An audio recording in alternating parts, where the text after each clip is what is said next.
ਅੱਜ ਘਰ ਵਾਲਿਆਂ ਨਿੰਤੋ ਮੰਗਾਈ, ਚਲੋ ਆਓ ਨਿੰਤੋ ਲੈਣ। अस्सलामुअलैकुम भैन। वालेकुम अस्सलाम जी, किदा ठीक ठाक हो? लेना किसी तुसी? कल मैं दुकान च नहीं आया सीगा, तुसी कल आए सी दुकान च? ਹਾਂਜੀ ਭੈਣ ਮੈਂ ਠੀਕ ਠਾਕ।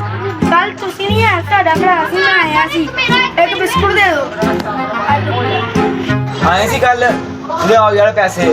ਚਲੋ ਹੈਲੋ ਭਾਈ, ਤੁਹਾਡਾ ਬਿਸਕਟ ਆ ਗਿਆ ਤੇ ਆ ਤੁਹਾਡੇ ਭਾਈ ਤੁਹਾਡੇ 20 ਰੁਪਏ ਤੁਹਾਡੇ ਬਕਾਇਆ ਆ ਗਏ। 80 ਰੁਪਏ ਦਾ ਭਾਈ ਬਿਸਕਟ ਆ। ਮੈਂ ਤੁਹਾਡੇ ਭਰਾ ਕੋਲ 60 ਨਾਲ ਲੈ ਦਿੱਤਾ ਸੀ। ਮੇਰਾ ਪੁੱਤਰ ਆ ਵੀ ਵਾਪਸ ਕਰਾ ਦੋ ਫਿਰ। ਕੱਲ ਮੇਰੇ ਭਰਾ ਨੂੰ ਪਤਾ ਨਹੀਂ ਉਹਨੂੰ ਹੋਣਾ, ਇਸ ਵਾਰ ਅਗਲਾ ਲੈ ਗਿਆ ਪੈਸੇ, ਥੋੜ੍ਹੇ ਲਿਆਤਾ। ਹੁਣ ਮੇਰਾ ਭਰਾ ਵਾਪਸ ਕੋਲ ਚੋਰ ਨਿਕਲੋ।